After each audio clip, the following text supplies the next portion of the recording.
With that being said, Chris Jones is sticking to his holdout. We're gonna get to that Chiefs the Chiefs Lions game on Thursday. We're gonna get to that. We're gonna do an overview. But he's sticking to it, and I don't know if I'm the Chiefs. I'm getting kind of nervous. Getting really nervous because we're getting really close to Thursday, and according to Andy Reid, there's zero progress happening on the deal. So it seems like this isn't going to be a good situation. So what are we thinking on it? Agreed. Like I said, I mean, we talked about this last week. We talked about it when we talked about the AFC West, and again how it was just going to play out. The guy is really talking about sitting out multiple weeks. We talking about months. He's willing to miss half the season just to get the deal he wants. And it's crazy the amount of money he's asking for in a way. I read something that said they offered him a 3 year, 74 million, Whew. and he wants a 3 year, 84, and that's more in the realm of the Aaron Donald, and he's just like, I'm not settling for that, and it's just like they're trying to get him on the field. They know they need him. They're not trying to like finesse him like Jonathan Taylor's being finessed. They understand how big of a impact he is on the team as a whole, not just the defense, but as a leader, and again, just a franchise cornerstone for a cornerstone franchise player. They understand that, but in some way, is he being greedy? I mean, would you pay him the same as Aaron Donald? I don't know if I would, but I mean, that money sounds good, doesn't it? If you're him, it definitely does. I mean, to push him further, I'm not going to go into in depth because we are going to get to it. But this is how the scenario I see it playing out. He's holding out because he is looking for a little bit more leverage. He's got leverage as it is because he had a great season last season. Salute. And I think he's waiting for this Thursday game because fans give pressure. And we know that Lions team likes to run the ball down your throat. And if they do it and it's successful, not saying it is, but if they do it and it looks really bad, and let's just say that Kansas City team gets fucked by that running game, or even if they just happen to have some type of success and the Chiefs barely get by, it's going to look bad. Or if the Lions score a lot of points, unless they still lose, but like it just looks bad on the Chiefs defense. The fans are going to put the pressure on that organization. I agree. I agree. They're going to demand the contract. So at that point, you got everybody going against you. You got the player that you want going against you. You got the fan base going against you. And I'm sure it's players in that locker room looking like, son, we want to win too. And that defensive front ain't the best in the world. And so you do kind of need them. You put yourself in a position where you do need them because you don't have that talent on that, anywhere else on defense, let's be real. They got mediocre people. They don't have a bomb secondary. They don't have a bomb linebacker crew. Like that's the star pupil of your defense. You need him. But they do all out in the defense. I'm not just going against you to go against you, but this is some devil's advocate. They always do have I wouldn't call it Andy Reid system, but like their defense is very bend but don't break. And so they keep the opposite team they do just enough to keep the Chiefs getting victories and whatnot. Like there's always, you know what I'm saying, like on the field. That's what the players they had on the field, like Frank Clark, that is no longer there, like Chris Jones, who's stopping the run. So again, I get that. I get that. It is usually it's more of a system defense than it is a star player sticking out. I get that, or the offense being as good as they are. I get that, but you still have to be able to keep up with the other team. And like you said, if you got Jahmyr Gibbs and David Montgomery just running the ball down the fucking middle and keeping Patrick Mahomes off the field, that game is over before it starts. Let's be real. Yep. And I also think that like the Lions are going to be more power heavy than like inside zone type heavy. Like they're going more of a power, because they don't have Jamal Williams anymore, and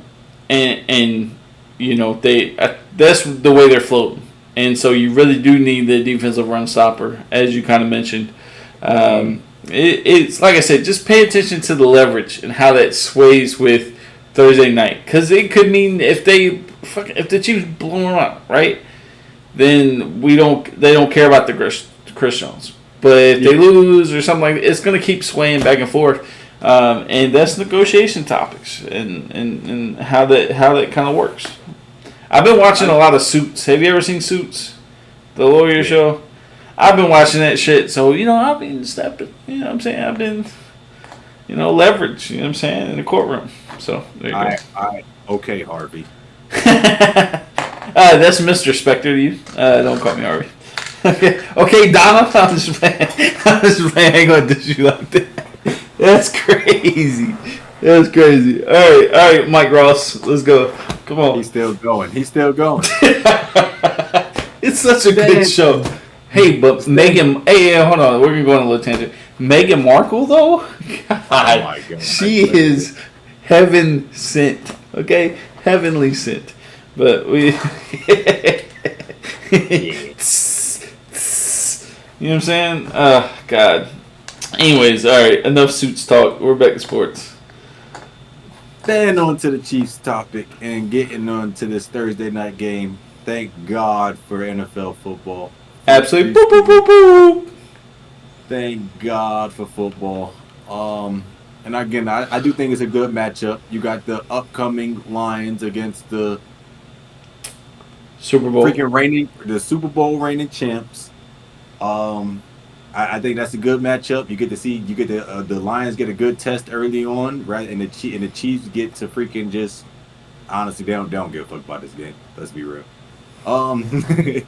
But in general, the main news that before the game even starts, Travis Kelce happened to what did he injure today? He hyperextended his knee, which just means he was running and he tried to stop too soon and it went in. They did confirm there isn't. I think his Achilles is good, is what they were scared of. Like I said, his knee just, when you try to stop too soon and it kind of goes in a little bit. Personally, I had a meniscus tear from that. Same kind of thing, but yeah, he just hyperextended it. Yeah, go ahead. I didn't mean to stop your shit. But. Nah, he just, like I said, if I could see him, like you said, planting or doing something like a jump for the ball and then coming down and it's just like a quick ink and it's just like, oh, I felt that. So in general, I think that's the main question mark going into that game for the Chiefs. Obviously, that's their biggest scoring threat. He is most likely, they came out and said he's most likely not going to play. So Chris Jones and Travis Kelce are most likely not going to play. Not looking good for them to start this season. Let's be real. But again, it's one game. Let's not overreact. Like Patrick Mahomes still probably ain't going to win that division. So yeah, it's just a matter of freaking is what are we going to get out of Patty? Are we going to get 400 or 500 yard Patty to start the season because he got to throw it to pretty much all these Walmart associates that got jobs for the Chiefs, or is he going to run the ball with Isaiah Pacheco, as I call it, and freaking just run the ball? So I'm curious to see how that plays out. But before I give my prediction on that game, what you got to say about that?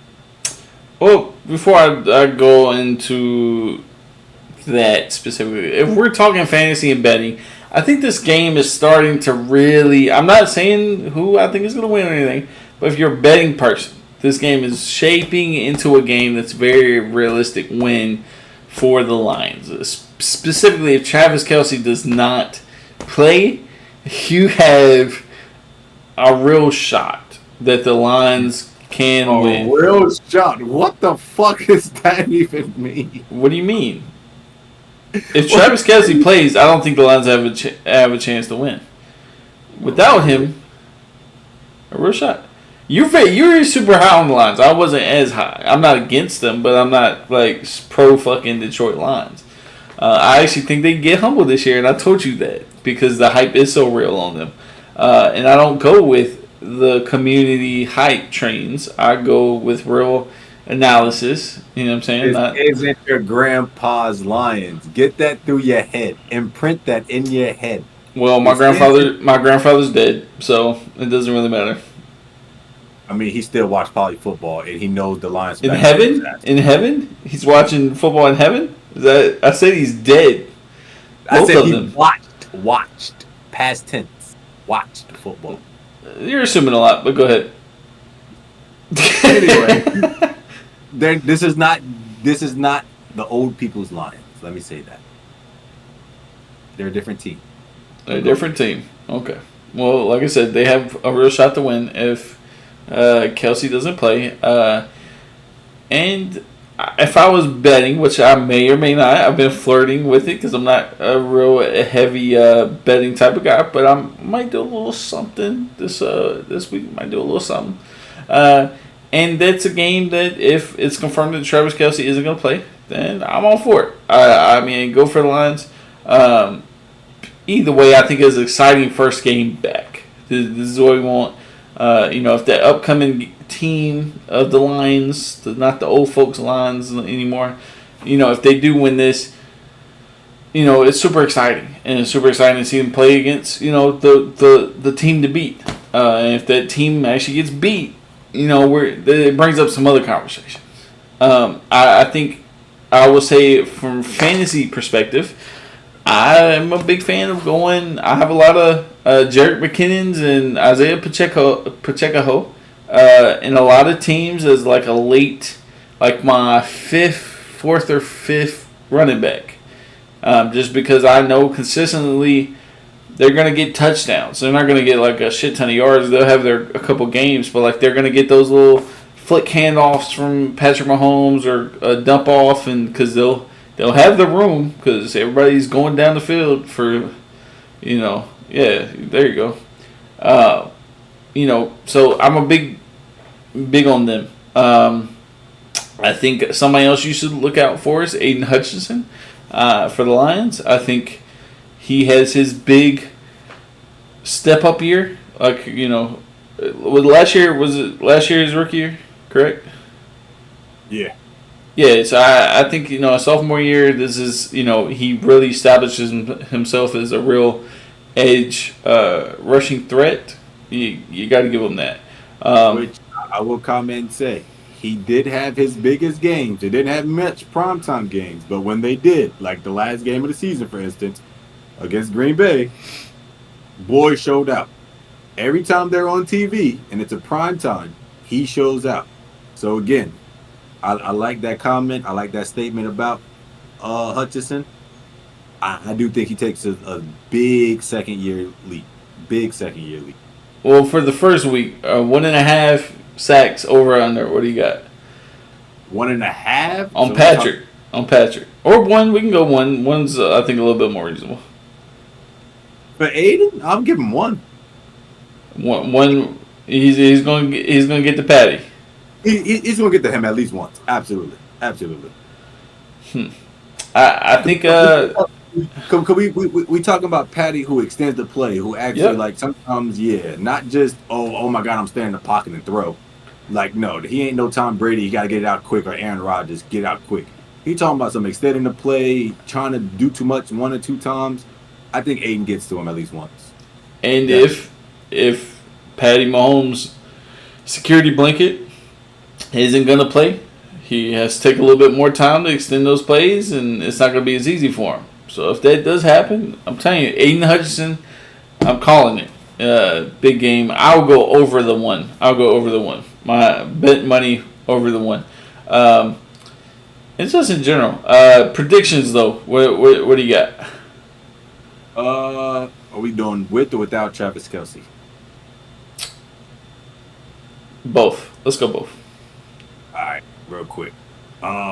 Without Travis Kelce, I have them losing. I have the Lions winning. With Travis Kelce, Score. Give score. I think regardless if Travis Kelce plays or not, well, no, I can't say that. 'Cause I do if he does play, they'll score more. But I was thinking more 30, 34. I give it like 34-27. Lions if Travis Kelce plays, and if he doesn't play, 34-20. 20 or freaking 17. Lions. So I do have the Lions winning both regardless. Though I do have the Lions winning this game. I say without Travis, I think it's going to be a 28-14. If Travis, obviously, I think without, I already said it, the Lions are going to win. If 28-14 is what I call it. Actually, I'll change that. 28-24. Lions win without Kelce playing. If he does play, if Kelce does play, I will go 30-14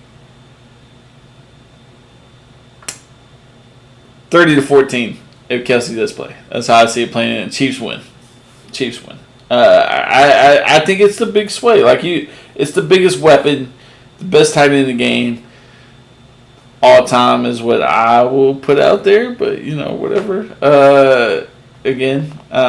Without that biggest weapon, it's gonna be a big matchup. I'm super excited for it though. Yeah, man, I think we got a lot of reasons to be excited this coming week. Whether it's Colorado, whether it's his first NFL game.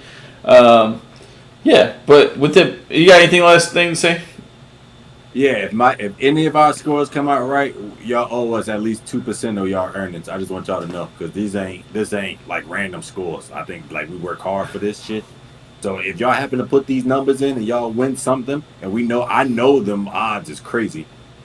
We should get at least 2%. That'll be all. Thank you. 2%. I'm going for 5. I don't know about you. Harvey taught me a lot. Shout out to Suits. But I'm going for the whole damn thing.